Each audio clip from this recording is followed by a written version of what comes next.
ফের কর্মবিরতির ঘোষণা আলু ব্যবসায়ী সমিতির। রাজ্য জুড়ে বাজারগুলিতে দেখা দিতে পারে সংকট। ভিন রাজ্যে এমনকি ভিন জেলায় আলু পাঠানোর ক্ষেত্রে অহেতুক জটিলতা তৈরির অভিযোগ তুলে ফের কর্মবিরতির পথে হাঁটার কথা ঘোষণা করল প্রগতিশীল আলু ব্যবসায়ী সমিতি। আজ রাত থেকেই রাজ্য জুড়ে ওই কর্মবিরতি শুরু করা হবে বলে জানিয়েছে আলু ব্যবসায়ী সমিতির রাজ্য নেতৃত্ব। ওই কর্মবিরতির জেরে ফের রাজ্যের বাজারগুলিতে আলু সংকট দেখা দিতে পারে বলে আশঙ্কা তৈরি হলো। ভিন রাজ্যে আলু রপ্তানির ক্ষেত্রে পুলিশের বাধার অভিযোগ তুলে জুলাই মাসের 20 তারিখ রাজ্য জুড়ে কর্মবিরতির ডাক দেয় প্রগতিশীল আলু ব্যবসায়ী। আমরা বিগত দিনে একবার কর্মবিরতির ডাক দিয়েছিলাম আমাদের সমস্যার সমাধান না হওয়ার জন্য, এবং হঠাৎ করে বর্ডার সিল করে দিলেন কাউকে কোনো কিছু আমাদের ব্যবসায়ীদের না জানিয়ে, যার ফলে আমরা কর্মবিরতিতে যেতে বাধ্য হয়েছিলাম।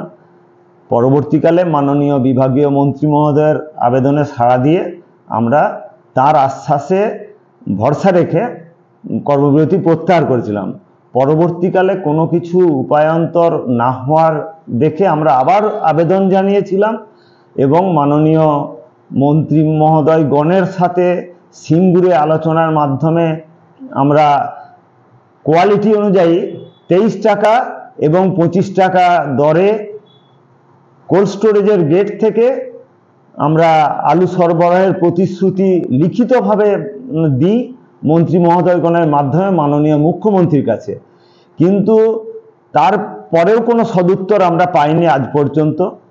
আমরা গত 14ই আগস্ট আমরা আবার আমাদের বর্ধিত রাজ্য কমিটি প্রায় 400 জন প্রতিনিধি নিয়ে মিটিং করে আমরা সর্বসম্মতভাবে সিদ্ধান্ত গ্রহণ করি যে যাতে করে মাননীয় মুখ্যমন্ত্রীর কাছে এবং অন্যান্য বিভাগীয় মন্ত্রী মহোদয়গণের কাছে, বিভিন্ন আধিকারিকগণের কাছে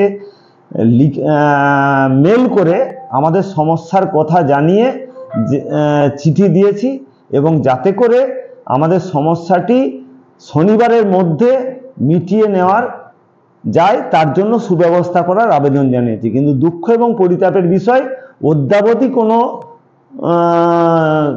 সদুত্তর আমরা পাইনি।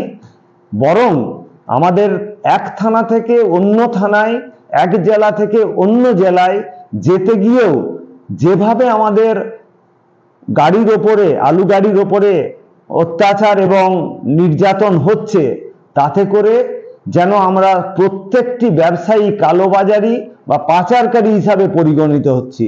তাহলে আমরা কিন্তু কালোবাজারি বা পাচারকারী নই। আমরা এই বার্তা সকলের কাছে রাখতে গিয়ে আমাদের যে ব্যবসা, সেই ব্যবসায় নির্যাতনের শিকার হয়ে বাধ্য হয়ে বন্ধ রাখতে চলেছি।